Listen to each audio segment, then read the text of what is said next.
Salut, c'est Hugo. Avant de débuter les 5 actus de la semaine, rapidement, j'ai une très grosse annonce à vous faire. La chaîne Acropolis organise un grand débat sur Twitch ainsi que sur YouTube, notamment via ma chaîne YouTube. Concrètement, toute la journée ce mardi, sur un live de 9h à 20h, il va y avoir des débats sur des sujets qui vous concernent avec du très gros monde. D'abord, beaucoup de ministres grâce à l'appui du gouvernement qui soutient l'initiative, mais aussi des youtubeurs que vous connaissez, des animateurs, dont moi donc, et surtout vous, via tout un tas de sondages, etc. dans le chat, mais aussi sur place puisque j'ai lancé un appel sur Instagram et que vous avez été très nombreux à répondre pour participer à l'événement. Bref, impossible de rater ça, c'est vraiment un événement unique où on va pouvoir débattre de sujets qui nous concernent tous. Du coup, on se donne rendez-vous ce mardi à partir de 9h pour le live. Pensez à vous abonner à cette chaîne YouTube et à activer les notifications pour être averti quand le live débute. Et puis je vous mets le lien du live dès maintenant dans la description. Bref, cette semaine, on va parler d'Emiliano Sala, d'une affaire de harcèlement, d'une loi sur l'école, de l'article 13 et de la Russie qui se protège d'une cyberattaque. La première actu, c'est la Ligue du LOL, un groupe Facebook privé composé d'environ 30 journalistes et communicants, en très grande majorité des hommes. Ils sont accusés d'avoir harcelé d'autres journalistes et blogueurs, notamment des femmes et des militantes féministes, entre 2009 et 2013. L'existence de ce groupe Facebook a été révélée vendredi dernier par le journal Libération et suite à la publication de cet article, des dizaines de témoignages ont été publiés sur les réseaux sociaux, en majorité par des femmes se disant avoir été victimes de cyberharcèlement. Les victimes racontent avoir subi des insultes, des photomontages dégradants ou encore des canulars humiliants, le tout posté sur internet, principalement sur Twitter. Ce groupe de la Ligue du LOL, il a été créé par Vincent Glade, un journaliste de Libération, et lui et d'autres journalistes soupçonnés d'avoir participé à ce groupe ont été écartés au moins temporairement de leur rédaction. Ils risquent en théorie un licenciement pour faute grave. Au niveau juridique, le harcèlement en ligne est puni de 2 ans de prison et de 30 000 € d'amende. Le problème dans le cas de la Ligue du LOL, c'est que la majorité des témoignages racontent des faits qui datent du début des années 2010. Et pour ce type de délit, le délai de prescription, c'est-à-dire la durée au-delà de laquelle une action en justice n'est plus possible, eh bien elle est de 6 ans à partir de la mise en ligne des posts de cyberharcèlement. Autrement dit, dans la majorité des cas, c'est trop tard pour porter plainte. Le créateur du groupe s'est excusé dimanche dernier dans un long message sur les réseaux sociaux. Il raconte que le but du groupe était, je cite, de seulement s'amuser, mais reconnaît que le LOL s'est révélé malsain. Face à la Ligue du LOL, près de 600 étudiants en journalisme ont publié une tribune dans Libération pour créer un débat sur le harcèlement dans leurs écoles et éviter que ça ne se reproduise dans leur propre rédaction à l'avenir. Deuxième actu, cette semaine on parle d'homoparentalité, c'est-à-dire de familles où les deux parents sont du même sexe. Les députés français ont décidé de supprimer les mots père et mère de tous les papiers scolaires, objectif essayer d'inclure tous les types de familles. En gros, ça veut dire que sur tous les documents administratifs liés à l'école, comme l'inscription à la cantine par exemple, il sera désormais marqué parent 1 et parent 2 et non plus père et mère. Cette décision, elle a été prise dans le cadre du projet de loi sur l'école de la confiance et d'après Valérie Petit, qui est députée La République En Marche et qui a porté ce texte, c'est une façon, je cite, d'ancrer dans la législation la diversité familiale des enfants. Mais cette décision, ce n'est pas la seule à avoir été prise cette semaine autour de l'école. Dans le projet pour l'école de la confiance, plusieurs autres points ont été très débattus cette semaine. Premièrement, et vous en avez sûrement entendu parler d'ailleurs, c'était un des débats qu'on vous avait proposé sur Instagram cette semaine, le fait que les paroles de l'hymne national et les drapeaux français et européens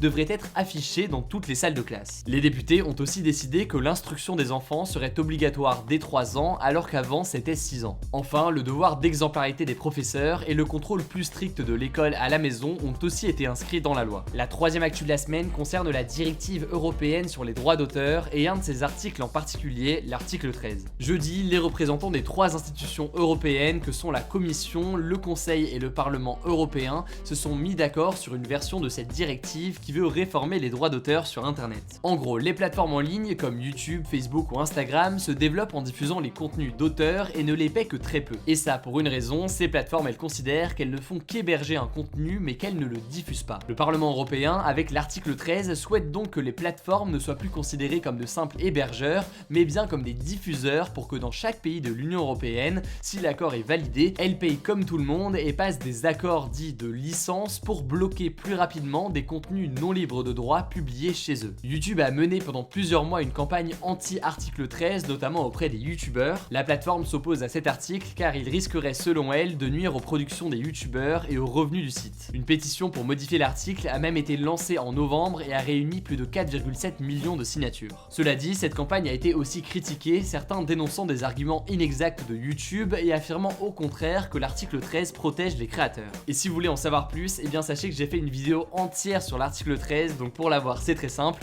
une petite fiche s'affiche en haut à droite, autrement vous tapez Hugo Décrypte article 13 sur YouTube et vous allez la trouver. En tout cas, l'accord doit encore être adopté par le Conseil européen et par les députés européens, mais ça ne devrait pas tarder, donc je vous tiendrai au courant. La quatrième actualité de la semaine, c'est l'enterrement d'Emiliano Sala, les derniers éléments de l'enquête et les tensions grandissantes entre les deux clubs. On en avait beaucoup parlé sur mon compte Instagram et Messenger ces dernières semaines dans les résumés quotidiens de l'actualité, un petit peu moins sur cette chaîne YouTube, je dois l'admettre, mais le footballeur argentin, joueur du FC Nantes, Emiliano Sala, était décédé dans un crash d'avion alors qu'il se dirigeait en direction de Cardiff City, qui devait être son nouveau club. Il a fallu attendre le 28 janvier pour retrouver les bouts de l'avion et le 8 février pour que le corps du joueur soit retrouvé alors que l'avion avait disparu le 21 janvier. Les causes du crash sont encore inconnues, mais un rapport intermédiaire devrait être publié dans moins d'un mois pour faire le point. Samedi, un hommage a donc été organisé à Progreso, son village natal en Argentine, avant de procéder à sa crémation à Santa Fe. Malheureusement, quelques points financiers ont déjà été soulevés par les clubs. En effet, le FC Nantes a demandé à l'équipe de Cardiff City le virement des 6 premiers millions d'euros prévus pour le transfert du joueur de Nantes à Cardiff sur un total de près de 17 millions d'euros. Or, le club de Cardiff refuse pour le moment de réaliser ce virement, ne répond pas aux appels du FC Nantes et renvoie la parole à ses avocats. Par ailleurs, le club de Cardiff doit a priori verser à la famille du joueur Emiliano Sala l'intégralité des salaires qui devaient lui être versés à l'origine. Autrement dit, vous l'aurez compris, le deuil n'est pas fini, mais les enjeux financiers refont donc déjà surface. Notre dernière actu, c'est la Russie qui a décidé de se déconnecter d'internet. En fait, le pays veut vérifier que si jamais il y avait une cyberguerre, le réseau internet russe fonctionnerait toujours, même sans les serveurs étrangers. Une cyberguerre, c'est une guerre numérique, c'est donc une attaque en ligne, par exemple pour faire de la désinformation ou de la propagande, voire même pour paralyser totalement un pays. Par exemple, en 2017, les hôpitaux britanniques avaient été paralysés suite à un piratage. Apparemment, la Russie a donc peur qu'une puissance étrangère essaye de la déconnecter du réseau, du coup une loi sur la sécurité et la résilience d'internet a été votée, visant à rendre la Russie potentiellement autonome en matière d'internet. La Russie pourrait donc faire un test avant le 1er avril et ça pourrait vraiment perturber le réseau internet du pays, puisqu'il ne s'appuiera pas sur les serveurs étrangers pendant une certaine période, et donc certains sites mondialement connus pourraient être inaccessibles. La décision a été décriée par l'opposition qui y voit une tentative d'isolation. Certains opposants ont même parlé d'un rideau de fer numérique en référence au rideau de fer qui séparait l'Est et l'Ouest de l'Europe pendant la guerre froide. Le mouvement d'opposition Open Russia a dénoncé cette loi du régime de Vladimir Poutine en disant, je cite, que c'est un régime autoritaire classique qui a besoin de tout contrôler, y compris Internet. Le débat de la semaine, c'est le suivant: approuvez-vous la suppression des mentions père et mère pour les remplacer par parent 1 et parent 2 dans les documents administratifs scolaires? Pour participer au débat, c'est très simple comme d'habitude, ça se passe à l'aide de la petite fiche qui s'affiche en haut à droite. Vous pouvez voter oui, non ou sans opinion, et surtout je vous invite à en débattre dans les commentaires, j'irai lire tout ça. Écoutez, je crois que j'ai tout dit, je vous donne donc rendez-vous mardi sur cette chaîne YouTube pour suivre le grand débat avec ministres, youtubeurs et jeunes. Pensez donc à vous abonner et à activer les notifications pour ne pas le rater, on se dit à très vite.